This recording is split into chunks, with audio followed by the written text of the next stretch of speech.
ආයුබෝවන් හැම දිනකටම සුබ දවසක් ප්‍රාර්ථනා කරනවා. රත්නපුර දිස්ත්‍රික් පුරාවිද්‍යා කාර්යාලයේ ප්‍රවර්ධන අංශය මගින් සංවිධානය කරන සජීවී මාර්ගගත ප්‍රථම දේශනමාලාව සමුදායි ඔබ අපේ එක්කලා සිටින්නේ. ඉතින් සජීවී මාර්ගගත දේශන ක්‍රමය අනුව අපිත් එක්ක සම්බන්ධ වෙලා ඉන්න සියලුම පුරාවිද්‍යා උරුමයේ පිළිබඳව උනන්දුවක් දක්වන සියලුම දෙනාගේම අවසරයි. ඒ වගේම අප කාර්යාලය තුලින් මේ සඳහා සම්බන්ධ වෙන අපගේ සහකාර අධ්‍යක්ෂකතුමා ඩග්ලස් බණ්ඩාර මැතිතුමා ඇතුළු සියලු කාර්ය මණ්ඩලයේකින් ඒ වගේම මධ්‍යම සංස්කෘතික අරමුදලේ නිලධාරී මහත්මයන්ගෙන් වගේම ඔබ සියලු දෙනාගෙන් අවසරයි. අද දින මේ වැඩසටහනත් සමග එකතු වෙලා ඉන්න ඔබ සියලු දෙනාම ඉතාමත්ම ගෞරවයෙන් ආදරයෙන් මේ වැඩසටහනට පිළිගනු ලබනවා. ඉතින් අද දවසේ අපි මේ වගේ වැඩසටහනක් කරන්න තීරණය කරේ ඇත්තම රත්නපුර දිස්ත්‍රික්කයේ පිළිබඳව රත්නපුර දිස්ත්‍රික්කයේ උරුමයේ පිළිබඳව උනන්දුවක් දක්වන අපේ සියලුම පුරාවිද්‍යා උරුමයට ආදරය කරන සියලුම දෙනා වෙනුවෙන් අපිට ඇවිත් ඉන්න නව සහකාර අධ්‍යක්ෂකතුමා බොහොමත් උනන්දුයි ඔවුන්ගේ දැනුම ප්‍රවර්ධනය කරන්නට. ඉතින් එතුමා අපිව පමණක් නෙවෙයි පුරාවිද්‍යා දෙපාර්තමේන්තුවේ නිලධාරීන්ගේ සම්පත්දායකත්වයේ පමණක් නෙවෙයි එකම අරමුණක් ඔස්සේ අපේ උරුමය රකින්නට පෙරදරිව ක්‍රියා කරන මධ්‍යම සංස්කෘතික අරමුදලෙත් සමග අත්වැල් බැඳගෙන මේ ගමන යන්නට ලොකු උත්සාහයක නිරත වෙනවා. ඉතින් අද දිනයේ රත්නපුර දිස්ත්‍රික්කයේ උරුමය පිළිබඳව කියා පාන්නට එතුමා මධ්‍යම සංස්කෘතික අරමුදලේ සම්පත්දායකත්වයේ ලබා ගන්නවා. ඉතින් මෙවන් කටයුත්තක් කිරීමේදී ඇත්තටම අපේ පුරාවිද්‍යා අධ්‍යක්ෂ ජෙනරාල්තුමා ජ්‍යෙෂ්ඨ මහාචාර්ය අනුර මණතුංග මැතිතුමාගෙන් නොමද සහයෝගයක් අප කාර්යාලයට ලැබෙනවා.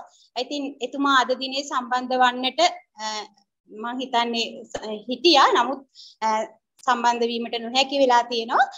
ඉතින් මෙවන් වැඩසටහනක් පිළිබඳව මෙවන් දෙයක් කරන්නට අපේ උරුමේ ලොවට කියන්නට මහඟු උනන්දුවක් දක්වන අපගේ සහකාර අධ්‍යක්ෂක ඩග්ලස් බණ්ඩාර මැතිතුමාට ඉතාමත් ගෞරවයෙන් මම ආරාධනා කරනවා මේ අවස්ථාව පිළිබඳව මෙවන් වැඩසටහන් පිළිබඳව හරවත් යමක් ඔබට පවසන්නට.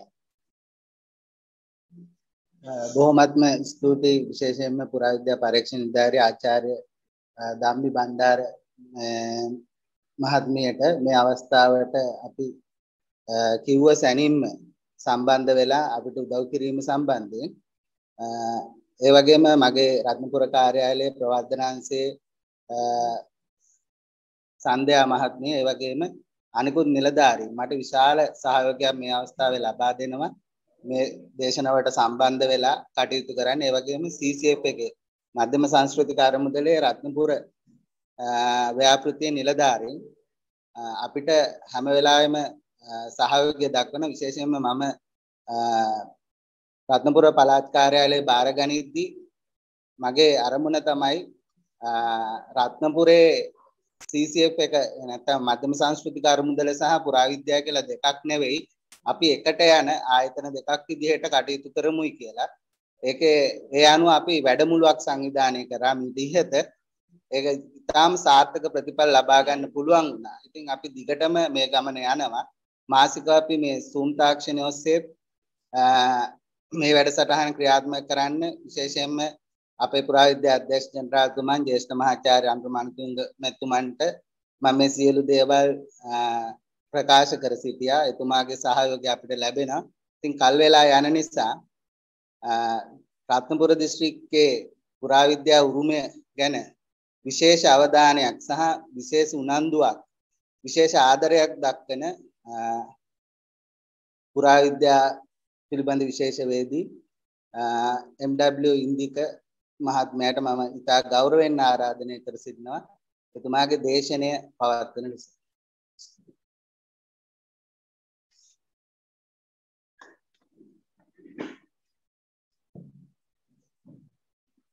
බොහොම ස්තුතියි සහකාර අධ්‍යක්ෂතුමනි. සියලු දෙනාටම සුබ උදෑසනක්. අද දින මා විසින් පවත්වන යෙදෙන දේශනේ තමයි මඩුවන්නෙල වලව්ව සහ නොසෙක් කලා නිර්මාණ කියන මාතෘකාව. අතරම මඩුවන්නෙල වලව්ව රත්නපුර දිස්ත්‍රික්කයේ තියෙන ඉතාමත් පැරණි ප්‍රභූ නිවාසයක්. ඉතින් ඒකේ තියෙන මොසෙක් කියන කලා නිර්මාණ සම්බන්ධව තමයි මේ දේශනය තුලින් මම ඉදිරිපත් කිරීමට බලාපොරොත්තු වෙන්නේ. මේ වලව්වේ ස්වරූපයේ ඡායාරූප වලින් පෙන්වන්නේ. මේ වලව්ව පිහිටලා තියෙන්නේ පළාත සබරගමුව රත්නපුර දිස්ත්‍රික්කයේ කොළොන්න ප්‍රාදේශීය ලේකම් කොට්ටාසේ මඩුවන්නෙල කියන ග්‍රාමයේ. මේ වලව්වට කෙනෙක් යනවා නම් ප්‍රවේශ මාර්ග තුනක් කරහා ප්‍රවේශ වෙන්න පුළුවන්. එකක් තමයි ඇඹිලිපිටිය සූරියකන්ද මාර්ගයේ ගිහිල්ලා කිලෝමීටර් 24ක් ගිය පසු වලව්වට ළඟා වෙන්න පුළුවන්. ඒ වගේම රත්නපුර ඇඹිලිපිටිය මාර්ගයේ මාදම්පේ හන්දියේ සිට රක්වාන සූරියකන්ද කොළොන්න හරහා කෑල්ල කියන ස්ථානෙට ගිහිල්ලා වලව්වටත් ළඟා වෙන්න පුළුවන්. එහෙමත් නැත්නම් කෙනෙක් ගාල්ල සිට හෝ මාතර සිට පැමිණෙන්නේ නම් ඌරුබොක්ක හරහා කෑල්ල හරහා කොළොන්න මාර්ගයේ ගිහිල්ලා වලව්වට ළඟා වෙන්න පුළුවන්. මේ කියන දෙආකාරයෙන්ම වලව්වට යම් අයෙකුට ළඟා වීමට හැකියාව තියෙනවා. මේ තියෙන එක අපි චන්ද්‍රිකා ඡායාරූපයේ මේ ගමන් මාර්ග දිස්වන ආකාරය සහ වලව්ව පිහිටලා තියෙන ස්ථානයේ පිළිබඳව සිතියමක්. මේ වලව්වට අදාළ ඡායාරූප සහ කයේ වලව්වේ නිර්මාපකයා රටේ මහත්මයාගේ ඡායාරූපයක්. මුලින්ම මඩුවන්නෙල වලව්වේ ඓතිහාසික පසුබිම පිළිබඳව අපි බැලුවොත් තාම සැකයින් මේ වලව්ව අවුරුදු 300කට වැඩි ඉතිහාසයක් තියෙන ලංකාවේ තාමත් පැරණි සහ වැදගත් ප්‍රභූ නිවාසයක් විදිහට හඳුන්වන්න පුළුවන්.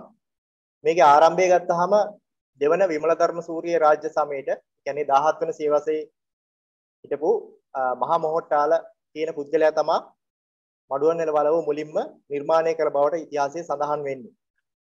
ඉන්පස්සේ විවිධ પરම්පරා ගණනාවක් ගියන් පස්සේ ඉංග්‍රීසි පාලන සමයේදී 19 වෙනි සියවසේ ජීවත් වෙන ශ්‍රීමත් ජේම්ස් මඩුවන්නෙල කියන රටේ මහත්මයා තමයි මේ වලව්ව වැඩි දියුණු කරලා නිර්මාණය කරන්නේ. ඒ කියන්නේ වර්තමානයේ තියෙන අපිට දකින්න පුළුවන් මඩුවන්නෙල වලව්ව බොහෝමයක් ඉදි කරන්නේ මේ මඩුවන්නෙල රටේ මහත්මයාගේ කාල සමයේදී. එතකොට මේකේ වාස්තු විද්‍යා ලක්ෂණ ගත්තොත් සිංහල, ලන්දේසි සහ බ්‍රිතාන්‍ය කියන වාස්තු විද්‍යා ක්‍රියාකාරයෙන්ම සම්මිශ්‍රණයක් විදිහට තමයි මේ වලව්ව නිර්මාණය වෙලා තියෙන්නේ කියලා ඒක අධ්‍යයනය කිරීමේදී අපිට පැහැදිලි වෙනවා ඒ ලක්ෂණ අධ්‍යයනය කිරීමේදී. ඒ වගේම මේක මෙයට මේ ලංකාවේ ජීවත් වෙච්ච ප්‍රභූ පාලකයෙක්ගේ නිවාසයක් විදිහට ඉතාමත් වැදගත් වාස්තු විද්‍යාත්මක අංග ලක්ෂණ සහිත නිවාසයක් විදිහට අපිට හඳුන්වන්න පුළුවන්. ඒතර මේ තියෙන මේ වලව්වේ තියෙන සිතුවම් සහ තොරන් කැටයම් යනාදී දේවල් මුලින්ම මගේ මාතෘකාවට අදාළව මේ මොසෙක් කලාව කියන්නේ කුමක්ද සහ එහි ඉතිහාසය කුමක්ද කියන එක පිළිබඳවත් අපි දල වශයෙන් දැනුවත් වීම වැදගත්. අතර මොසෙක් කියන්නේ පාෂාණ ගඩොල්, වීදුරු, එහෙම නැත්නම් මැටි බඳුන් කැබලි වගේ දේවල් අමුද්‍රව්‍ය වශයෙන් භාවිතා කරමින් කරනු ලබන කලා නිර්මාණයක්. එතකොට මේ මොසෙක් කලා නිර්මාණ බිහි වුණු බවට පැරණිතම සාධක අපිට හමු වෙන්නේ ක්‍රිස්තු පූර්ව 4 වන සියවසේ මෙසොපොතේමියාවේ ඇබ්‍රා කියන දේවස්ථානයේ. එතකොට ඒකෙදි භාවිතා කරලා තියෙනවා පාෂාණ, සිප්පි කටු, ඇද්දල වගේ අමුද්‍රව්‍ය භාවිතා කරමින් තමයි මේ නිර්මාණ සිදු කළ බවට සඳහන් වෙන්නේ. නමුත් මේ මොසෙක් කලාව ලෝකේ පුරාම ප්‍රසිද්ධියටපත් උනේ ග්‍රීක සහ රෝම අධිරාජ්‍ය කාල සමයන් පැවති කාලවකවානුවේදී. එතකොට ඔවුන්ගේ විශේෂයෙන්ම රෝම අධිරාජ්‍ය සමයේදී අපි දන්නවා පොම්පේ කියන නගරයේ ඉතාලියේ තියෙන පොම්පේ කියන නගරයේ ඉතාමත් සුප්‍රකට මොසෙක් කලා නිර්මාණ වලට සුප්‍රකට ස්ථානයක් විදිහට අපි පුරාවිද්‍යාඥ වශයෙන් අපි යම් අවබෝධයක් තියෙනවා අපිට. ඒවයි විශේෂයෙන්ම දේවස්ථාන, පුද්ගලික නිවාස, පොදු ස්ථාන වගේ ස්ථාන මොසෙක් නිර්මාණ සඳහා භාවිතා කරලා තියෙන විශේෂයෙන්ම ඒවයි පොළොව එහෙම නැත්නම් බිත්ති, දොර ජනෙල්, සිවිලිම් වගේ අංග මේ මොසෙක් කලාකෘති සඳහා වුන් යොදාගෙන තියෙන බහුලවම. එතකොට මේක එසේ ක්‍රමයෙන් වර්ධනය වෙලා 12 වන සියවස වගේ වෙනකොට මධ්‍යතන යුරෝපයේ නැගෙනහිර සහ බටහිර ආසියාව කරා මේ මොසෙක් කලාව කියන කලා නිර්මාණ පැතිරලා යනවා. නමුත් ලංකාවේ මේ මොසෙක් කලා නිර්මාණ අපිට හමු වෙන්නේ ඓතිහාසිකව ගත්තොත් 19 වන සියවසෙන් පස්සේ. ඒ කියන්නේ 1800 ගණන් වල මැද භාගයෙන් පස්සේ වගේ තමයි දැනට අපි අධ්‍යයනය කරලා තියෙන පුරාවිද්‍යාත්මක සාධක අනුව අපිට තහවුරු වෙන්නේ. එතකොට මේ තියෙන මම කිව්වේ විදිහට ඒ අතීතයේ නිර්මාණය කරපු ග්‍රීක රෝම කලාකෘති මේ මොසෙක් කලා නිර්මාණ තමයි මේ පෙන්වන්නේ. විවිධ වර්ණ විවිධ රටාවන් සහිතව ඔවුන් නිර්මාණය කරන ලද විශිෂ්ට මොසෙක් කලාකෘති. මේවායේ සාමාන්‍ය ජන ජීවිතය, එතකොට ඓතිහාසික සිදුවීම්, යුද අවස්ථා, ඒ වගේ විවිධ මාතෘකා මේ ඔවුන් තම මාතෘකා අරගෙන තිනවා මේ මොසෙක් කලා නිර්මාණ සඳහා. එතකොට මේ බයිසන්තියානු කියන මොසෙක් කලා නිර්මාණ විවිධ රටවල විවිධ කලාපවල මේ වගේ විවිධ වස්තු බීජයන් ඔස්සේ මේ මොසෙක් කලා නිර්මාණ බිහි කරලා තියෙනවා. එතකොට ලෝකේ මොසෙක් කලා නිර්මාණ ඒ වගේ වෙනකොට ඒ ඉතිහාසයේ එසේ වෙන විට ලංකාවේ මොසෙක් කලා නිර්මාණ සහිත ස්ථාන කිහිපයක් අපි හඳුනාගෙන තියෙනවා. එතකොට ඒකෙන් ප්‍රධාන ස්ථානයක් ගන්නවා කරගම්පිටිය ශ්‍රී සුබෝධාරාම විහාරය. එතකොට මේක පිටලා තියෙන කොළඹ දිස්ත්‍රික්කයේ දෙහිවල කරගම්පිටිය කියන ග්‍රාමයේ. එතකොට මේකත් සාමාන්‍ය ඓතිහාසිකව 6 වෙනි පරාක්‍රම බාහුව කාලේ තමයි නිර්මාණය කරලා තියෙන මේ විහාරස්ථානේ. නමුත් රාජාධි රාජසිංහ කාල සමයේදී තමයි 17 වෙනි සියවසේදී මේකේ දැන් තියෙන ඉදිකිරීම් බොහොමයක් අයිති බව පිළිගන්නේ. මේකේ තියෙන සිතුවම් සහ මොසෙක් සියල්ල 19 වෙනි සියවසේ අගභාගයට නිර්මාණය කරපු කලාකෘති. එතකොට මේකේ විහාරගේ සහ සත්සතිගේ කියන ස්ථානවල පෝස්ලෙන් මැටි බඳුන් සහ කාසි උපයෝගී කරගෙන විවිධ මොසෙක් කලා නිර්මාණ සිදු කළ බවට අපිට දකින්න පුළුවන්. මේ තියෙන ඒ වගේ ඒ විහාරගේ තියෙන ඉහළ තොරණක මොසෙක් කලා නිර්මාණ වලින් සලසලා තියෙන ආකාරය. ඒ වගේ මෙන්න මේ විවිධ මෝස්තර රටාවන් මේ විහාරස්ථානයට ගිය පසු අපිට දැක ගන්න පුළුවන්. විවිධ මල් මෝස්තර, සත්ව මෝස්තර, ජ්‍යාමිතික මෝස්තර වගේ දේවල් රටාවන් මේ විහාරස්ථානයේ සතුව මේ ආකාරයෙන් අපිට බලන්න පුළුවන්.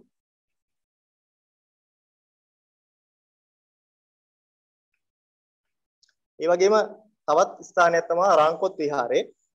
මේක පිහිටලා තියෙන ඒත් බස්නාහිර පළාතේමයි කළුතර දිස්ත්‍රික්කයේ පාන්දුර නගර මැදයේම පිහිටලා තියෙන වැදගත් විහාරස්ථානයක් රාංකොත් විහාරය. එතකොට මේකත් බ්‍රිතාන්‍ය වාස්තුවිද්‍යා ආభాෂය සහිතව 19 වන සියවසේ අගභාගයේදී නිර්මාණය කරපු සාමාන්‍ය ක්‍රිස්තු වර්ෂ 1888 වගේ නිර්මාණය කරපු විහාරස්ථානයක්. එතකොට මේකේ මේ විහාරස්ථානයේ අපිට මොසෙක් කලා නිර්මාණ හමු වෙන ප්‍රධානම ස්ථානය තමයි ගාන්ටාර කුළුණ. ඒ ගාන්ටාර කුළුණ චතුරස්‍රාකාර හැඩති කුළුණක්. ඒකේ බිත්තිවල මේ පෝස්ලේන් පිගම් කැබලි අලලා මොසෙක් කලා නිර්මාණ රාශියක් සිදු කරලා තියෙනවා.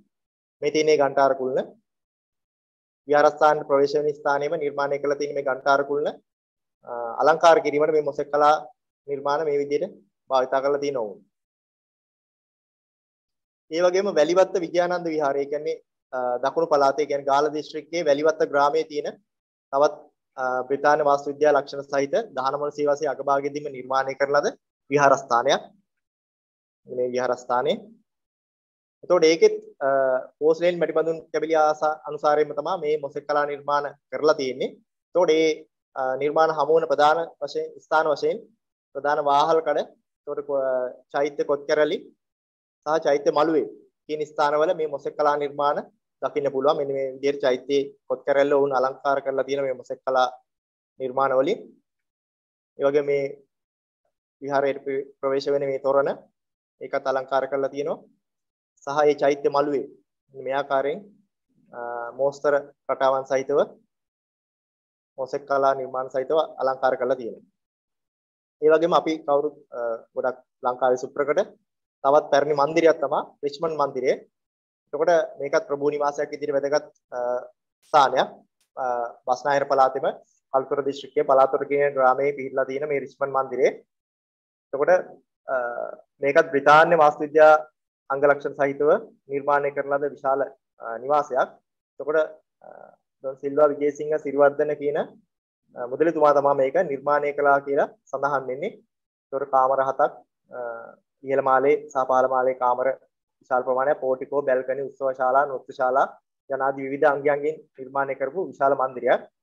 ඒතකොට මේකේ මේ රිච්මන්ඩ් කාසල් කියලා මේ ඡායාරූපයේ දැක්වෙන ඒ නාමයේ සහිත දැම්ම ඒකත් පෝස්ලේන් කැබලි, පාෂාණ සහ වීදුරු වලින් අලංකාර කරලා තියෙනවා. ඊට අමතරව වලව් ඒ මන්දිරය ඇතුලේ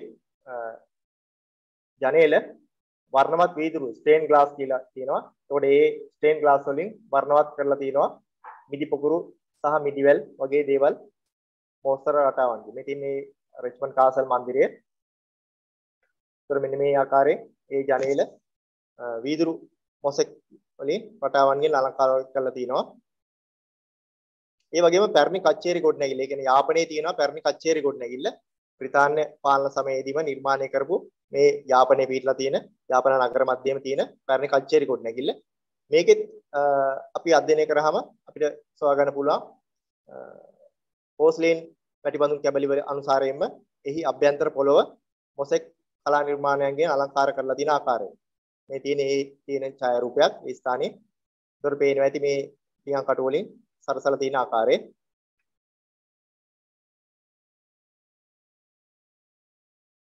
දැන් අපි ප්‍රධාන මාතෘකාව මඩුවන්වැල වලව්වට අදාළ මොසෙක් කලා නිර්මාණ මොනවද කියන එක පිළිබඳව අධ්‍යයනය කරමු.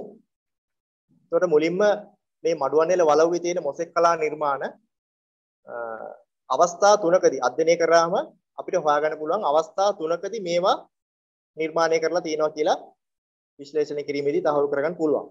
එතකොට මේ පළවෙනි අවස්ථාව තමයි ක්‍රිස්තු වර්ෂ 1896 දී.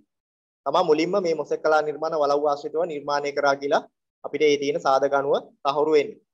ඉන් අනතුරු 1899 දී සහ අවසාන වශයෙන් ක්‍රිස්තු වර්ෂ 1905 දී මේ කියන යුග අවස්ථා තුනේදී තමයි මේ මොසෙක් කලා නිර්මාණ මඩුවන්වැල වලව් ආශ්‍රිතව නිර්මාණය වෙන්නේ. එතකොට මේ කරපු කාලවකවානුව වල කරපු මොසෙක් කලා නිර්මාණ වලව්වේ කුමන ස්ථානවලද සිදු කළේ කියන එකත් අපිට මෙන්න මේ ආකාරයෙන් වර්ග කරන්න පුළුවන්. 896 දී මුලින්ම මැදමිදුල් ආශ්‍රිතව තමයි ඔවුන් මොසෙක් කලා නිර්මාණය කරලා තියෙන්නේ. ඉන් අනතුරුව දෙවෙනි අවධියේදී ප්‍රවේශ දොරටු ඉදිරිපස සහ 1905 දී පිරිත් මණ්ඩපයේ ආශ්‍රිතව පිරිත් මණ්ඩපයේ කියන ඒ වාස්තු විද්‍යාංගයේ ආශ්‍රිතව කරලා තියෙනවා. එතකොට මේ අවස්ථා තුනේදී මෙන්න මේ කියන ස්ථානවල මඩුවන්වැල වලව්ව අලංකාරවත් කරලා තියෙනවා මේ මොසෙක් කලා නිර්මාණ වලින්. මේ තියෙන මඩුවන්වැල වලව්වේ සම්පූර්ණ බිම් සැලසුම. එතකොට ඒකෙදි අපි බලමු මේ කියපු ස්ථාන කවර ආකාරයේද කියලා. මේ තියෙන පීරියඩ් තියෙන ස්ථාන අපිට දකින්න පුළුවන් මොසෙක් කලා නිර්මාණ මෙන්න මේ ස්ථානවල මඩුවන්වැල වලව්වට ගියාම. එතකොට මේ මැද මිදුල් දෙකක් තියෙනවා. මැද මිදුල් තව කීපයක්ම තියෙනවා. නමුත් මෙන්න මේ මැද මිදුල් දෙක ආශ්‍රිතව මොසෙක් කලා නිර්මාණ අපිට දකින්න පුළුවන්. ඊට අමතරව මෙන්න මෙතන තියෙන පැරණි කෑම ශාලාව කියන ස්ථානයේ ඒ කාමරේ මොසෙක් කලා නිර්මාණ අපිට බලන්න පුළුවන්. ඒ වගේම රැස්වීම් ශාලාවට ඇතුල් වෙන ඒ දොරටු ආශ්‍රිතව මොසෙක් කලා නිර්මාණ ඉදි කරලා තියෙනවා. ඊට අමතරව පිරිත් මණ්ඩපය කියන මෙන්න මේ ස්ථානය. මේ ප්‍රධාන ස්ථානවල තමයි මඩුවන්වැල වලව්ව මොසෙක් කලා නිර්මාණ වලින් අලංකාරවත් කරලා තියෙන්නේ. මේ තියෙන පිරිත් මණ්ඩපය කියන ස්ථානයේ එතකොට ඒකේ ස්වරූපය මේ තියෙන ඒකේ අභ්‍යන්තරයේ පිරිත් මණ්ඩපය කියන ස්ථානයේ කෙසේද මේ පෝස්ලේන් මැටිබඳුන් කැබලි අනුසාරයෙන් අලංකාරවත් කරලා තියෙන්නේ කියලා ඔබට පේනවා ඇති. ඉතාමත් විචිත්‍රවත් මල් කැටයම් ඊට පස්සේ වෙනත් අක්ෂර වගේ කැටයම් ඒ වගේ දේවල් සත්ව රූප යනාදී වශයෙන් මේ අලංකාරවත් කරලා තියෙන මේ ස්ථානේ. ඉන් අනතුරු මැද මිදුල් ගත්තාම මේ තියෙන එක මැද මිදුලක්. මේ මැද මිදුල වටේටම ඔබට පේනවා ඇති සම්පූර්ණම පෝස්ලේන් මැටිබඳුන් කැබලි වලින් අලංකාරවත් කරලා තියෙනවා. අලවල මෝස්තර දාලා තියෙනවා. මේ තියෙන අනිත් මැද මිදුල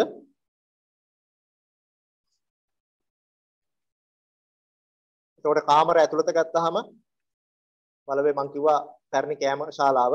එතකොට ඒකේ මේ බිත්ති මුළු වල මෙන්න මේ ආකාරයේ මෝස්තර යොදලා තියෙනවා. ඊටමතරව මේ දොරටු ආශ්‍රිත මෙන්න මේ වගේ මෝස්තර යොදලා තිනවා. අර්ධ කවාකාර හැඩගත් මෝස්තර.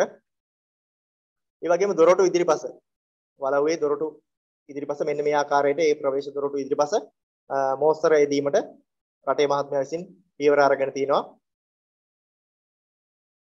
තවත් ඒ දොරටු ආසන්නයේ ඉදිරිපස මෙන්න මේ ආකාරයේ විචිත්‍රවත් මෝස්තර රටාවන් අපිට දැක ගන්න පුළුවන් වලව්වට ගියාම. ඒ වගේම වලව්වේ ඉහළ මාලයට ප්‍රවේශ වන පියගැට පෙළ පාමුල, දැව පියගැට පෙළ පාමුලත් මෙන්න මේ ආකාරයේ මෝස්තරයක් යෙදීමට එතුමා ක්‍රියා කරලා තියෙනවා. චතුරස්‍රාකාර මෝස්තරයක්. එතකොට මේ වඩුවන්වැල වලව්වේ මොසෙක් කලා නිර්මාණ සකස් කිරීම සඳහා යොදාගත්ත අමුද්‍රව්‍ය මොනවද කියලා අපි බලමු. ප්‍රධාන වශයෙන්ම පෝස්ලේන් මැටි බඳුන් තමයි ඔවුන් මාධ්‍ය විදියට මේ වලව්වේ මොසෙක් කලා නිර්මාණ සඳහා යොදාගෙන තියෙන්නේ. එතකොට පෝස්ලේන් කියන්නේ කෙෝලින් කියන මැටි විශේෂයෙන් නිර්මාණය කරන ලද මැටි බඳුන් විශේෂයක්. එතකොට ඒවා සෙන්ටිග්‍රේඩ් අංශක 1200ත් 1400ත් වගේ අධික උෂ්ණත්වයකට ලක් කරලා නිෂ්පාදනය කරන මැටි බඳුන් වර්ගයක්. එතකොට ඒක මීට අවුරුදු 3000කට විතර පෙර චීන ජාතිකයෝ තමයි ලෝකයට හඳුන්වලා දෙන්නේ. එතකොට ඊට පස්සේ පසු කාලීනව ඒක ඒ මැටි බඳුන් අනුකරණය කරමින් යුරෝපා ජාතිකයිනුත් මේවා නිර්මාණය කිරීමට පසු කාලීනව පෙළඹෙනවා. ඒ කියන්නේ මධ්‍යතන යුගයේදී මධ්‍යකාලීන යුගයේ ඇතිවෙච්ච ජාත්‍යන්තර වෙළඳාම සමග සහ නව ලෝකයක් සොයාන මේ අලුත් රටවල් සමග නිසා මේ පෝස්ලේන් මැටි බඳුන් ලෝකේ පුරා ප්‍රචලිත වෙනවා. පෘතුගාලය, ඕලන්තය, බ්‍රිතාන්‍ය වගේ රටවල් මේ චීන ජාතිකයෝ නිෂ්පාදනය කරපු මේ පෝස්ලේන් මැටි බඳුන් අනුසාරයෙන් තමනුත් මේ පෝස්ලේන් මැටි බඳුන් ක්‍රමානුකූලව නිෂ්පාදනය කරනවා. එතකොට මේ පෝස්ලේන් මැටි බඳුන් ආශ්‍රයෙන් තමයි වලව්වේ මේ මෝස්තර බහුතරයක් නිර්මාණය කරලා තියෙන්නේ. එතකොට මේ වලව්වේ මෝස්තර සඳහා යොදාගත්ත මැටි බඳුන් විශේෂයෙන්ම ඕලන්දයේ නිෂ්පාදනය කරපු ඩෙල්ෆ්ට් මැටි බඳුන් අපි ඩෙල්ෆ්ට් ව්‍යා කියලා කියනවා. එහෙම නැත්නම් ටින් ග්ලේස් ව්‍යා කියලා හඳුන්වනවා.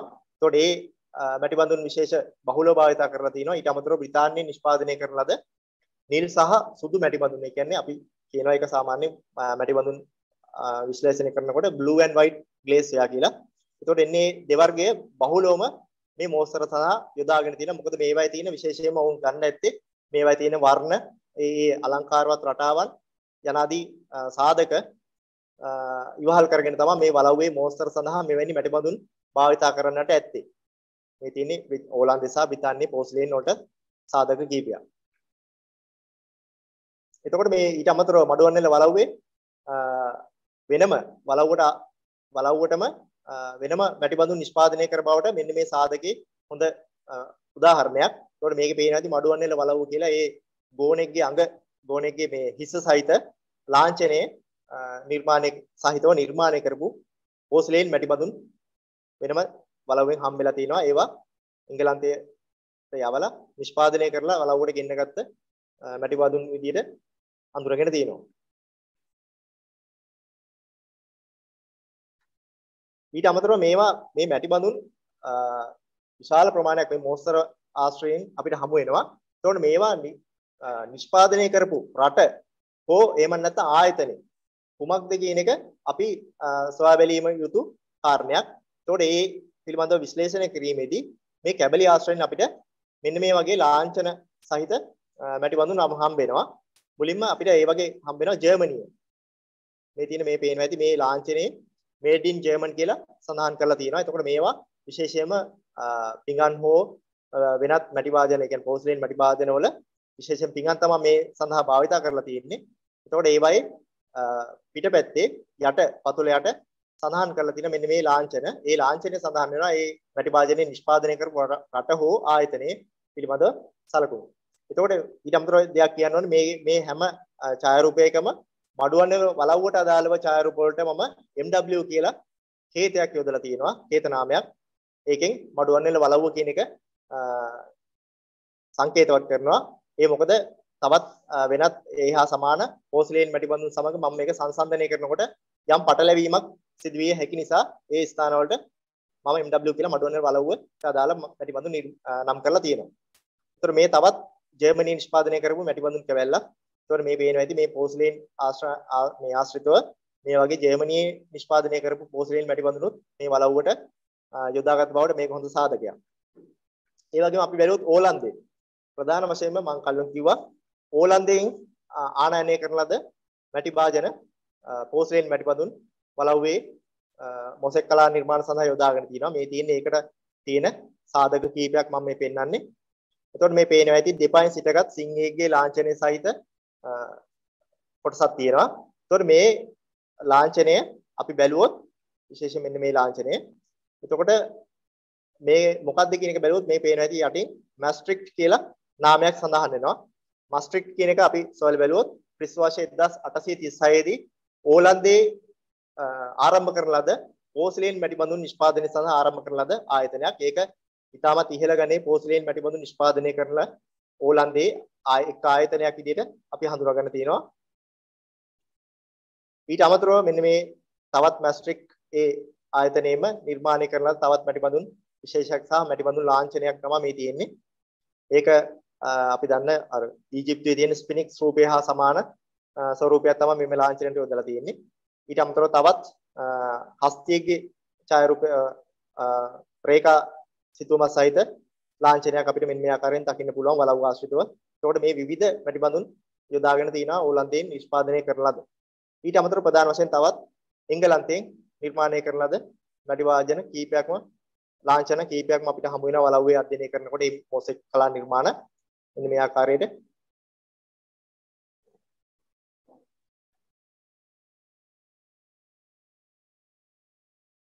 එතකොට මෙන්න මේ ලාංඡනේ මේකේ පේනත් මේඩ් ඉන් ඉංග්ලන්ඩ් කියලා තියෙනවා. ඊට අමතරව පෙටා කියලා තියෙනවා. කියන්නේ කොටුව කොළඹ කොටුව මේ ලාංඡනේ.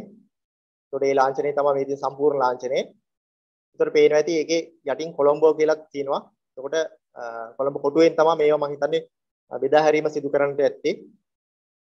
මෙන්න මේ ලාංඡනේ සහිත පිඟානක ස්වරූපය තමයි මම මේ පෙන්වන්නේ. මේවා වලව්වේ තියෙන ඒවා නෙවෙයි. මේවා මේ ලාංඡන අනුව ඒ කුමක්ද කියන එක සොයා බැලීමේදී සොයාගත් ඡායාරූප පමණයි. ඒ නිසා මම කිව්වේ අර MW කියලා තියෙන්නේ විතරම වලව්වට අදාළ ඡායාරූප පමණයි. අනිත් ඒවාට මම එසේ කේත නාමයක් යොදලා නැහැ. මේ තියෙන මේ ලාංඡන සහිත පිඟාන. එතකොට ඒකේ ඇතුල් පැත්ත බැලුවහම මෙන්න මේ ආකාරයේ මෝස්තර රටාවන් තියෙන පිඟානක් බවට අපි හඳුනා ගන්නට පුළුවන්. එතකොට අපිට අධ්‍යයනය කරන්න පුළුවන් මේ තියෙන මේ ලාංඡනයේ තියෙන මැටිබඳුන් කැබැල්ලේ සැබෑ ස්වරූපයේ මේ සැබෑ ඡායාරූපේ සැබෑ පෝස්ලේන් වාදනයේ ස්වරූපේ අපිට මේ ආකාරයෙන් අඳුර ගන්න පුළුවන්. ඊට අමතරව මෙන්න මේ ආකාරයේ තවත් විවිධ මෝස්තර සහිත ලාංඡන සහිත මැටිබඳුන් කැබලි රාශියක් අපිට හමු වෙනවා වලව්වේ තියෙන මොසෙක් කලා නිර්මාණ ආශ්‍රිතව. මෙන්න මේ ආකාරයේ තවත් සිංහයෝ දෙන්නෙක් ඉන්න ලාංඡනයක් තියෙනවා. ඒකේ සම්පූර්ණ ලාංඡනය තමයි මේ තියෙන්නේ. ඒකට අදාළ තවත් ඉංග්‍රීසි බ්‍රිතාන්‍ය ලාංඡනයට අදාළ එකක් තියෙනවා. ඒකේ සම්පූර්ණ ලාංඡනය මෙන්න මේ ආකාරයෙන් අපිට පෙන්වන්න පුළුවන්. ඒ වගේම දැන් මේකේ මඩුවන්වැල වලවේ මොසෙක් කලා නිර්මාණ සඳහා යොදාගත්ත ප්‍රධානතම අමුද්‍රව්‍ය තමයි මම කලින් පෙන්නපු පෝස්ලේන් මැටිබඳුන් කැබලි. ඊට අමතරව කාසි සහ මැණික් කියන අමුද්‍රව්‍යත් සුළු වශයෙන් එක් කරගෙන තියෙනවා ඒව මෝස්තර රටාවන් සඳහා. එතකොට ඒ කියන්නේ මේ පෝස්ලේන් මැටිබඳුන් මේ මෝස්තර අතර මැද අලංකාරවත් කිරීමට තමයි මේ රන් හා රිදී කාසි ඒ වගේම මැණික් වගේ පාෂාණ එකතු කරලා තිබිලා තියෙනවා. එතකොට මේ කාසි මෙන්න මේ ආකාරයෙන් අපිට හම්බ වෙනවා. නමුත් අද වෙන විට මේ කාසි අලවලා තිබිච්ච තැන් සම්පූර්ණයෙන් කාසි ගලවලා තියෙනවා. පසුකාලීනව වලව්ව ඒ කියන්නේ වලව්ව අභාවයට යෑමත් සමග පරම්පරාව අභාවයට යෑමත් සමග එතකොට මේ තියෙන ස්ථාන අපි නිරීක්ෂණය කිරීමේදී විශේෂයෙන්ම පැහැදිලිවම බැලුවාම පේනවා අරාබි අක්ෂර සහිත කාසි විශේෂයක් තමයි මේ ස්ථානවල අලවලා තිබිලා තියෙන්නේ. එතකොට ඒවා කුමක්ද කියන එක බැලුවාම ඉන්දියාවේ මෝගල් සමයට අයිති කාසි විය හැකි කියන එක අපි අනුමාන කරනවා. ඉතින් තවත් එවැනි ස්ථානයක් මේ පසුකාලීනව නිදන් සොරු විසින් ගලවලා තියෙන ස්ථාන. ඒතර මෙන්න මේ තියෙන්නේ ඒ කාලවකවුන්ට අයිති කාසි. මෙන්න මේ ආකාරයේ කාසි තමයි ඒ ස්ථානවල අලවා තිබෙන්නට ඇත්තේ කියන එක උපකල්පනයක් පමණයි මේ. ඊට අමතරව දැන් අපි බලමු මේ පෝස්ලේන් මැටිබඳුන් ඒ කියන්නේ මෝස්තර වලට අදාළ මොසෙක් මෝස්තර වලට අදාළ ගත්ත පෝස්ලේන් මැටි භාජන ආශ්‍රිතව හමු වෙන මෝස්තර රටාවන් මොනවද කියන එක තමයි මම මේ අවස්ථාවේදී මේ ඉදිරිපත් කරන්නේ. එතකොට ඒක ප්‍රධාන කොටස් 6කට මම බෙදනවා. ඒ හමු වෙන මෝස්තර පිළිබඳව අංක 1 සත්ව මෝස්තර, මිනිස් දර්ශන, භූ දර්ශන සහ වෙනත් දර්ශන, මල් මෝස්තර, ජ්‍යාමිතික මෝස්තර සහ සමරු නිර්මාණ කියන ප්‍රධාන කොටස් 6කට බෙදලා මම මේ පෝස්ලේන් මැටිබඳුන් වල හමු වෙන මෝස්තර පිළිබඳව සාකච්ඡා කිරීමට බලාපොරොත්තු වෙනවා. මුලින්ම සත්ව මෝස්තර ගත්තාම ඉතාමත් සුළු ප්‍රමාණයක් පමණයි හම් වෙන්නේ. එතකොට මෙන්න මේ කියන කොටස් අපිට හම්බ වෙනවා. කියන්නේ මේ සාමාන්‍ය පිඟානක මැද කොටසක් විය හැකි අනිවාර්යයෙන්ම පිඟානක මැද කොටසක් තමයි මේ කොටස් කඩලා මේ අලවලා තියෙන්නේ සිමෙන්ති පොළොවේ. එතකොට මේකේ පේනවා මකරුන්ගේ රූප වටේටම සටහන් කරලා තියෙනවා. ඒ කියන්නේ මේක සමානට චීන මැටි බඳුනක් වෙන්නත් පුළුවන්. මෙන්න මේ ආකාරයේ තවත් මකරෙක්ගේ රූපය සටහන් වෙන කොටසක් තියෙනවා. ඒතකොට ඒකත් චීන මැටි බඳුනක් විය හැකියි. මෙන්න මේ ආකාරයේ මැටි වාදනයක් විය හැකියි ඒක. මෙන්න මේ ස්ථානේ. එතකොට මෙන්න මේ මම රවුම් කරලා පෙන්නන්නේ ඒ ස්ථානේ තමයි කඩලා මේ මෝස්තර සඳහා වුන් යොදාගෙන තියෙන්නේ.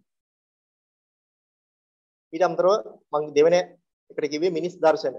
මිනිසුන්ගේ රූප සහිත මැටි බඳුන් කැබලි මේ මොසෙක් කලා නිර්මාණ අධ්‍යයනය කරනකොට අපිට හමු වෙනවා වලව්වේ ස්ථාන කීපයකම මෙන්න මේ ආකාරයේ.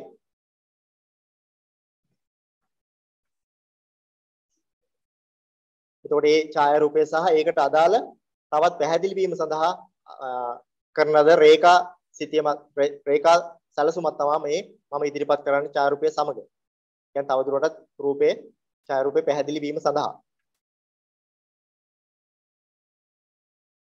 එතකොට මේ පේන ඇති අශ්වය පිට යන දර්ශන මේ වගේ මොස්තර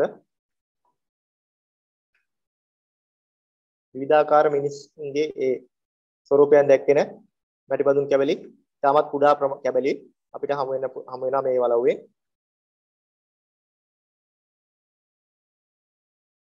තාමත් අලංකාර මොස්තර වර්ණ සහිත ඒ වගේ මේ නලාපෙමින වාදකයේ රූපයක් කුඩා දරුවන්ගේ රූප ඒ වගේම සෙල්ලම් කරන දරුවෝ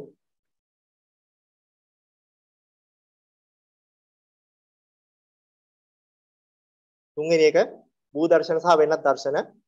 එතකොට මෙන්න මේ ආකාරයේ මොස්තර රටාවන් අපිට අධ්‍යයනය කරනකොට හමු වෙනවා.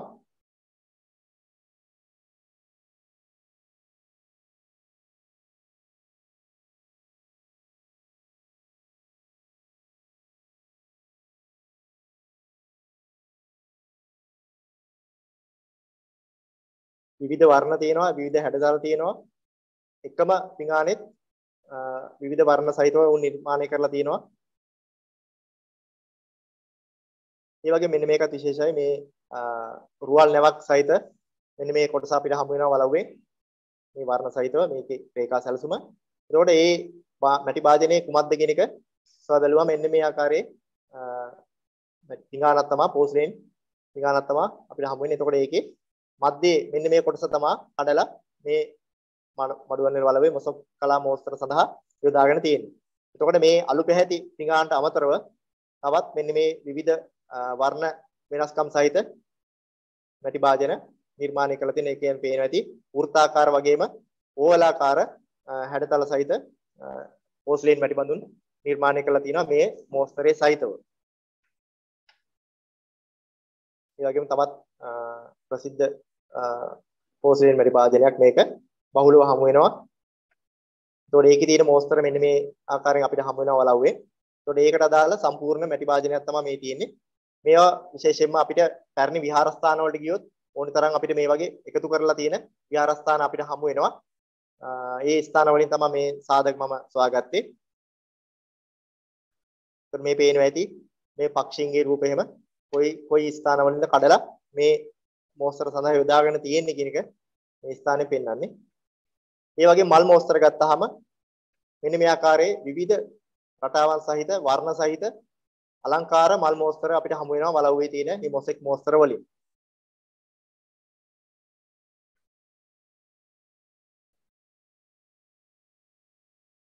ඒකට ඔබට පේනවා ඇති පැහැදිලිවම මේ වර්ණවත්භාවය පිළිබඳව සහ මේ මෝස්තර පිළිබඳව වලව්වේ මේ නිර්මාණය කරපු මොසෙක් කලා කෘති නිර්මාණය කරපු මේ ශිල්පියා කොතෙක් දුරට සංවේදී වෙලා තියෙනවද කියන එක මේ වර්ණ රටාවන් සහ මේ මෝස්තර රටාවන්ගෙන් ඔබට පැහැදිලි වෙනවා ඇති. මෙන්න මේ ආකාරයේ රෝසමල් මෝස්තර විශේෂයෙන්ම බ්‍රිතාන්‍ය යුගයේදී රෝසමල් මෝස්තරේ තාමත් ප්‍රචලිත මෝස්තරයක්. එයාගේ මෙන්න මේ වගේ පිඟන් හම් වෙනවා. එතකොට ඒකට අදාළ මෙන්න මේ වගේ සම්පූර්ණ පිඟාන මේ කොටස් තමයි කඩලා යොදලා තියෙන්නේ. මෙන්න මෙවැනි මෝස්තරයකුත් අපිට හම් වෙනවා. මේ තියෙන ඒකට අදාළව ඒ ආසන්නම පිඟානක්.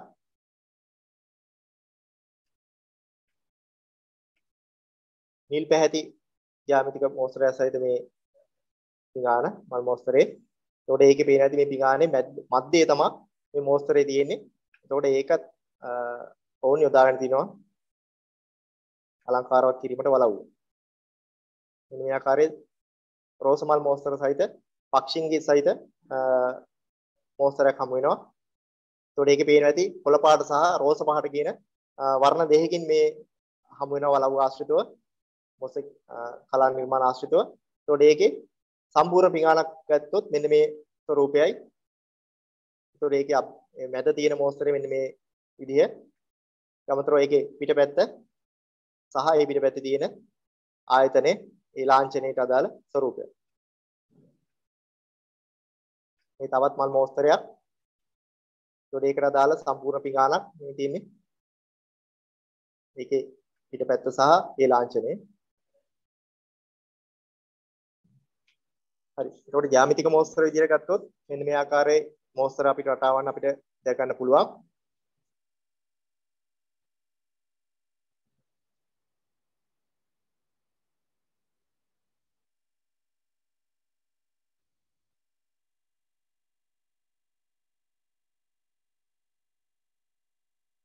ඒ වගේම වැදගත්ම එකක් තමයි සමරු නිර්මාණ.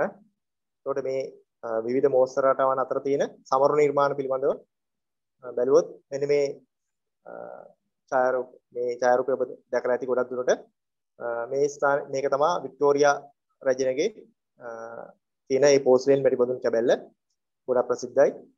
එතකොට ඒකේ වික්ටෝරියා රජුන අවුරුදු 60කට වඩා කාල පරාසයක් මහ බ්‍රිතාන්‍යයේ රජින වශයෙන් ධූරේ දැරුවා.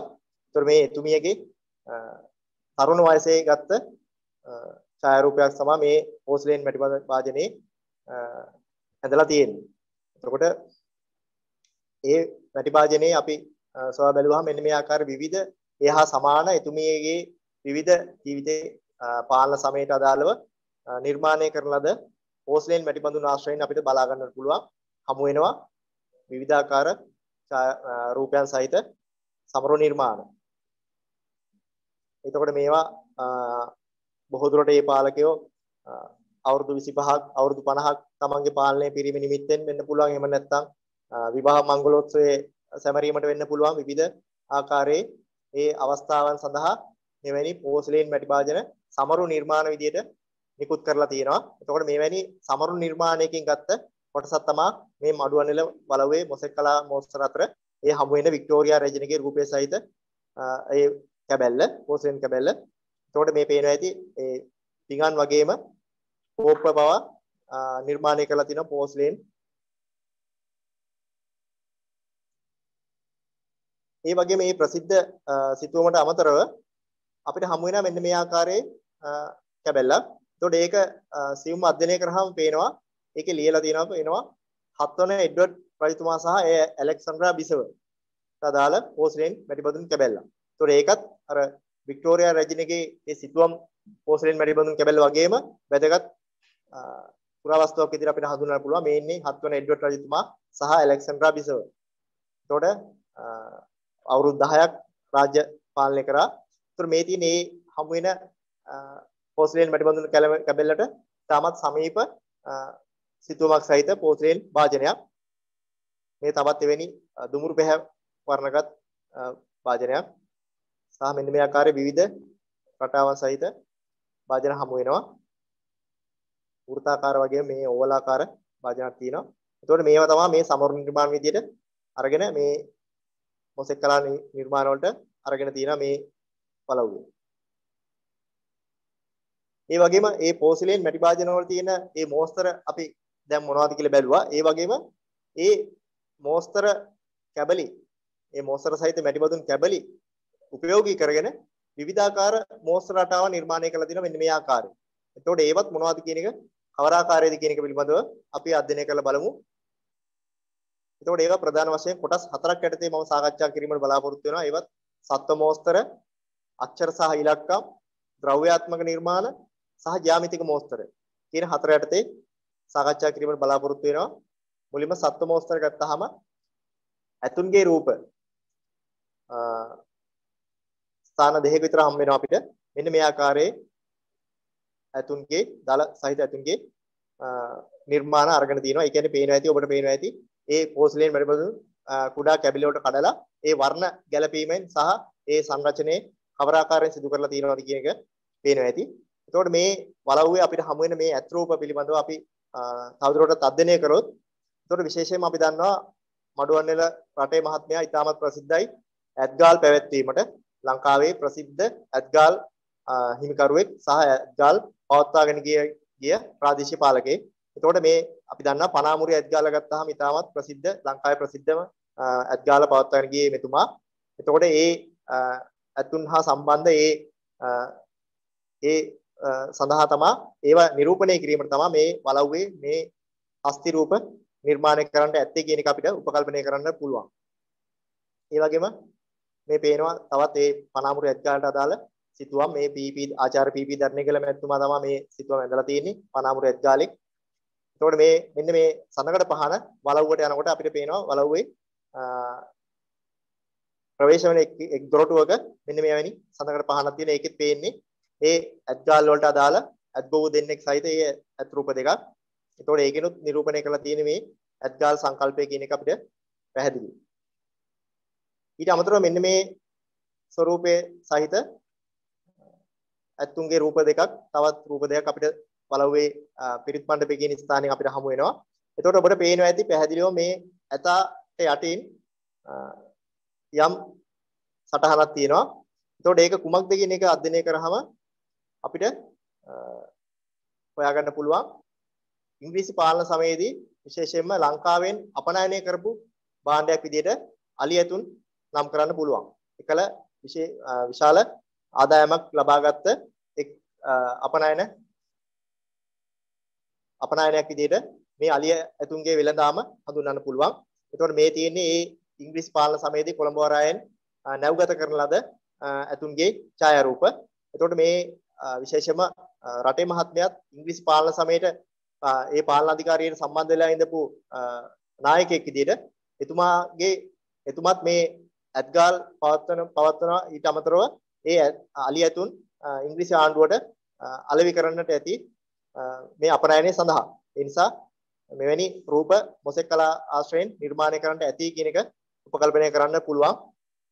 මේ තියෙන තවත් එවැනි පුරාවිද්‍යාත්මක සාධකයක් මේක හමු වෙන්නේ යක්කල ප්‍රදේශයේ තියෙනවා අඹගස්පිටිය අම්බලමේ තියෙනවා ඒ ශෛලමය කණු අම්බලමේ ඒ කණුවක එක් කණුවක මෙන්න මෙවැනි රූපයක් අපිට දකින්න පුළුවන්. ඒකෙත් පේනවා ඇති සංකේතානුසාරයෙන් නැවක් නිරූපණය කරලා තියෙනවා මේ ඇතාට පහළින්. එතකොට මේවා එකල පැවතිච්ච මේ වෙළඳාම අලියතු වෙළඳාම නිරූපණය කිරීමක් විදිහට උපකල්පනය කරන්න පුළුවන්. ඒ වගේම මත්ස්‍ය රූපත් මේ වලව්වේ මොසෙක් කලා මෝස්තර අතරින් අපිට හමු වෙනවා. තාමත් දිගටි මත්ස්‍ය රූප ලංකාවේ වෙනත් විවිධ ස්ථානවල මේ වැනි මත්ස්‍ය රූප කැටයම් හමු වෙනවා. ඒ වගේම මේ මොසෙක් මෝස්තර වලින් ගත්තොත් මෙන්න මේ වගේ අලංකාර මෝස්තර මඩුවන් වෙන වලව්වෙන් අපිට හමු වෙනවා. ඒ වගේම පක්ෂීන්ගේ රූප මෙන්න මේ ආකාරයේ පියාපත් විදාගත් පක්ෂීන්ගේ රූපයක්. ඒ වගේම මේ මොන්රෙක් හා සමාන පක්ෂීන්ගේ රූපයකුත් නිර්මාණය කරලා තියෙනවා මේ මඩුවන් වෙන වලව්වේ මොසෙක් කලා නිර්මාණ අතර. ඊට අමතරව අක්ෂර සහ ඉලක්කම් විවිධ අක්ෂර රටාවන් සහ ඉලක්කම් සහිත මෝස්තරත් මේ වලව්වේ අපිට දකින්න පුළුවන්. මෙන්න මේ ආකාරය පේනවා ඇති වක්‍රාකාර ස්වරූපයක් ඇතුලේ good luck කියලා සඳහන් කරලා තියෙනවා. විශේෂයෙන්ම ඉංග්‍රීසි භාෂාවෙන් ලියවෙච්ච වචන තමයි වලව්වෙන් අපිට හමු වෙන්නේ. සිංහල වචන නෙවෙයි. ඊට අමතරව මේවැනි ඉලක්කම් සහිත වර්ෂයන් සටහන් කරපු මොසෙක් මෝස්තර අපිට හමු වෙනවා. එතකොට මේවා පේනවා ඇති 1896 8 වෙනි මාසේ 15 වෙනිදා සඳහන් කරලා තියෙනවා. එතකොට මේව තමයි මම කිව්වේ අර විවිධ කාල වකවානු වලදී මේ වලව්වේ මොසෙක් කලා නිර්මාණය කරා කියන එක සඳහන් කරලා තියෙන වුන් වර්ෂයේ සටහන් කරලා තියෙන මෙන්න මේ ආකාරයේ විදිහට. ඒ වගේම මේ වලව්වේ ප්‍රධාන පිරිත් මණ්ඩපයෙන් ගිහිල්ලා ඇතුල් වෙන ඒ රැස්වීම ශාලාවට ඇතුල් වෙන දොරටුවේ මෙන්න මෙවැනි තාමත් විචිත්‍රවත් මෝස්තරයක් තියෙනවා. ඒකේ පේනවා ඇති 1st January 1905 කියලා තියෙනවා. ඊට අමතරව good luck කියලා සඳහන් කරලා තියෙනවා. welcome කියලා සාදරයෙන් පිළිගන්මු කියලා සඳහන් කරලා ඒ මෝස්තර රටාවන් නිර්මාණය කරලා තියෙනවා සභා ශාලාවට ඇතුල් වෙන තැන. ඒ වගේම ද්‍රව්‍යාත්මක නිර්මාණ ගත්තාම පාවහන් අපිට විශේෂයෙන්ම දකින්න පුළුවන් මෙන්න මේ ආකාරයේ සපත්තු අඩි නිර්මාණය කරපු ස්ථාන තුනක් අපිට බලවෙන් හමු වෙනවා. එතකොට ඒ අවදී භාවිත වෙච්ච සපත්තු අඩි මේ විදිහට ද්‍රව්‍යාත්මක නිර්මාණයක් විදිහට ඕනේ යොදාගෙන තියෙනවා. ඒ වගේම අශ්වලාඩම්. අශ්වලාඩම මෙන්න මේ අර්ධකවාකාර හැඩේ තියෙන අශ්වලාඩම් මෝස්තරයක් විදිහට බහුල භාවිත කරලා තියෙන වලව්වේ. එතකොට මේ විශේෂයෙන්ම මේ රටේ මහත්මයාගේ යුගයේ එතුමා පවා මේ විශේෂයෙන්ම ගමන් බිමන් සඳහා භාවිත කරලා තියෙන්නේ අශ්ව කරත්තේ සහ එහෙම නැත්නම් අශ්වයෙක්. ඉතින් ඒ අශ්වයන්ට අදාළ අශ්වලාඩම් තමයි මේ ආකාරයෙන් මෝස්තර සඳහා යොදාගෙන තියෙන්නේ. එතකොට මෙන්න මේක පුරාවස්තුවක් විදිහට මම ඉදිරිපත් කරනවා. මොකද මේකත් මඩුවන්වැල රටේ මහත්මයාට ඒ කාල සමයට අයිති පුරාවස්තුවක්. මේක හමු වෙන්නේ මැදවත්ත කියන ස්ථානයේ රක්වානේ. ඒ කියන්නේ රටේ මහත්මයා ගමන් බිමන් ගියේ ඒ මාර්ගයේ එක් නවාතන් පළක් විදිහට මේ මැදවත්ත කියන ස්ථානයේ සඳහන් වෙනවා. එතකොට ඒ ස්ථානයේ තිබිලා හමු වෙච්ච මේ අශ්වලාඩම් කීපයක් තමයි මේ පුරාවිද්‍යාත්මකව මම ඉදිරිපත් කරන්නේ. ඒ වගේම බෝතල් සහ වීදුරු එක් ස්ථානයකින් අපිට හමු වෙනවා වලව්වේ තියෙන මොසෙක් කලා මෝස්තර අතර මෙන්න මේ ආකාරයට මෙන්න මේ ආකාරයේ හැඩයට. එතකොට විශේෂයෙන්ම මත්පැන් බෝතල් තමයි මේ සංකේතාත්මකව මේ සඳහන් කරලා තියෙන්නේ සටහන් කරලා තියෙන්නේ. විශේෂයෙන්ම වලව්වට ගියාම අපිට පේනවා රටබීම ගබඩා කාමරය කියලා වෙනම කුටියක් වෙන් කරලා තිබිලා තියෙනවා රටේ මහත්මයාගේ මේ මත්පැන් බෝතල් ගබඩා කරලා තැබීමට. ඉතින් ඒකත් මේ මොසෙක් මෝස්තර සඳහා යොදාගෙන තියෙනවා එතුමා.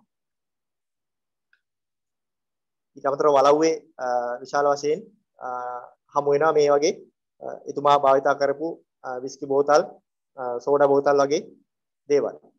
මේ තියෙන සාධකෙත් මම ඉදිරිපත් කරන්නේ මැදවත්ත කියන ස්ථානයේ මේ රක්වානේ.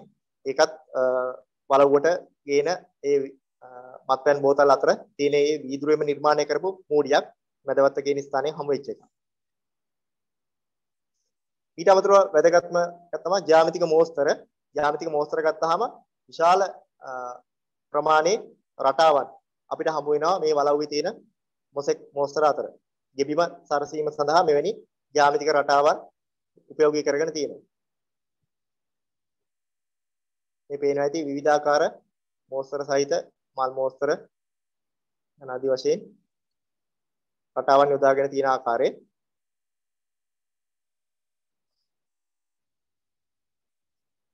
මෙවැනි මෝස්තර රටාවන් ඇත්තම ලංකාවේ අර මම කලින් කියපු ස්ථානවල ඉතාම දුර්ලභයි. ඒකට මේ මඩුවන්වැල වලව්ව විශේෂ වෙන්නේ මෙන්න මෙවැනි රටාවන් යොදලා මේ සංකීර්ණ රටාවන් යොදලා වලව්ව ගෙබිම අලංකාරවත් කිරීම නිසා තමයි මේ වලව්වේ තියෙන මේ මොසෙක් කලා මෝස්තර මෙතරම් සුවිශේෂී වන්නේ. ඒතර පේනවා ඇති අර කලින් මම සඳහන් කරා ඇත් රූප මේ තියෙන එවැනි ඇත් රූප දැක්වෙන එක් ස්ථානය. ඒතර මේ පක්ෂයාගේ රූපේ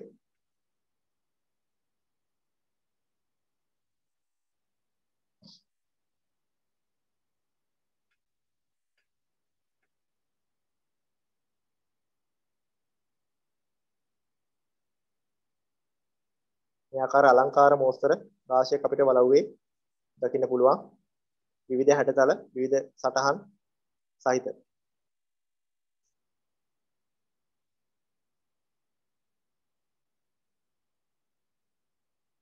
එතකොට මේ ඔවුන් සංරචනය කරලා තියෙන ආකාරයත් මේ ඡායාරූප වලින් පේනවා ඇති.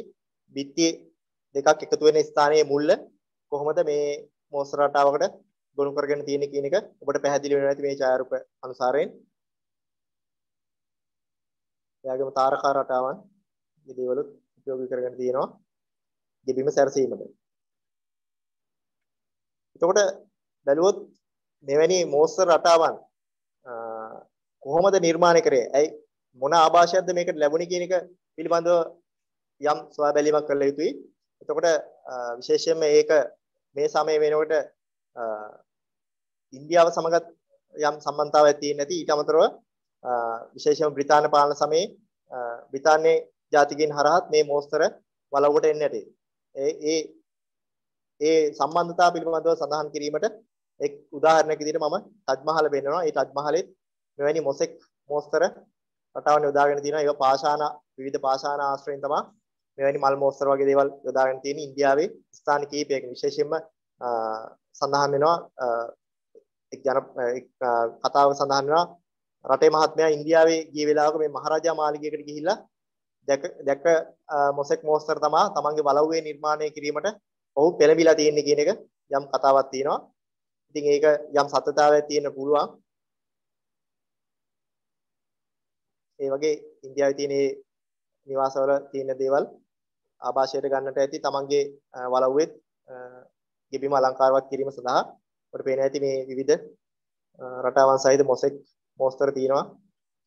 ඒ වගේම මේ සමය වෙන විට ලංකාවේ තිබුණේ වික්ටෝරියානු සහ එඩ්වර්ඩ් කියන මේ මොසෙක් කලාව ඒ කියන්නේ වාස්තු විද්‍යාවේ ගත්තත් වික්ටෝරියානු කලාව බලපාලා තියෙනවා. ඒතකොට විශේෂයෙන්ම මේ මොසෙක් කලාවටත් එංගලන්තයේ ආශ්‍රිතව තිබිච්ච වික්ටෝරියානු සහ එඩ්වර්ඩියානු මොසෙක් කලාව බලපානට ඇති කියන එක මෙන්න මේ ඡායාරූපවලින් පේනවා. ඒතකොට මේ ආభాෂයන් ලැබමින් තමා රටේ මහත්මයා තමන්ගේ වලව්වේ තියෙන ඒ අලංකාර තවත් වැඩි කිරීමට මේ මොසෙක් මෝස්තර යොදා ගන්නට ඇත්තේ කියන එක අදහසක් දීම තමයි මම මේ ආభాෂයන් පෙන්වන්නේ. ස්තුතියි. මේ තමයි මගේ මඩුවන්වැල වලව්වට අදාළ සහ මේ මොසෙක් කලා නිර්මාණ පිළිබඳව දේශනය. බොහොම ස්තුතියි. ඒකේ රත්නපුර දිස්ත්‍රික්කයේ පිළිබඳව ඉතාමත්ම වටිනා දේශනයක්. රත්නපුර දිස්ත්‍රික්කයේ මඩුවන්වැල වලව්ව කියන්නේ දෛනික දහස් සංඛ්‍යාත සෙනගක් ඒකරාශී වන පුරාවිද්‍යාත්මක උරුම ස්ථානයක්. මේ ස්ථානයේ පිළිබඳව ඉතාමත්ම වටිනා දේශනයක් අපිට මධ්‍යම සංස්කෘතික අරමුදලේ පුරාවිද්‍යා නිලධාරී මහත්මයා ඉදිරිපත් කරා. මම හිතන්නේ ඉතාමත්ම වටිනවා. ඉතින් මේ පිළිබඳව ඔබගේ දැනුම මුවහත් වන්නට ඇති. මේ අවස්ථාව ලබලා දීම සම්බන්ධයෙන් අපගේ පුරාවිද්‍යා අධ්‍යක්ෂ ජනරාල්වරයාට වගේම මධ්‍යම සංස්කෘතික අරමුදලේ අධ්‍යක්ෂ ජනරාල්තුමාට ඒ වගේම එම කාර්ය මණ්ඩලයට ඉතාමත්ම ස්තුතිවන්ත වෙනවා. විශේෂයෙන්ම අපිත් එක්ක මේ වැඩසටහන ආරම්භ කරන්න හිතපු මොහොතේ ඉඳන් සම්බන්ධ වෙලා හිටපු ආචාර්ය දම්පි මණ්ඩාර මහත්මියට බෙහෙවින්ම ස්තුතිවන්ත වෙනවා. නිරන්තරයෙන් අප දෙපාර්තමේන්තුවේ සිදු කරන මෙවන් වැඩසටහන්වලදී ඔබගෙන් ලැබෙනා වූ සහාය නොමදයි. ඒක සියලුම ලංකාවේ විතරක් නෙවෙයි ජාත්‍යන්තරේ පවා දන්නවා. ඉතින් අපිට ලැබුණ සහයෝගය ඉතාමත්ම අගය කරනවා අපේ රත්නපුර දිස්ත්‍රික් පුරාවිද්‍යා කාර්යාලයේ සහකාර අධ්‍යක්ෂකතුමා ඇතුළු කාර්ය මණ්ඩලයේ සියලු දෙනා වෙනුවෙන් අපි සියලු දෙනාටම ස්තුතිවන්ත වෙනවා. එසේනම් තවත් මෙවන් වැඩසටහනකින් හමු වෙමු අපි. මාසිකව අපි දේශන වැඩසටහන් කරන්න අපිට තියෙන සම්පත් අනුව තීරණය කරලා තියෙනවා. ඉතින් හමු වෙමු. සහාය දුන්න ඔබ සැමට ස්තුතියි. සුබ දවසක්.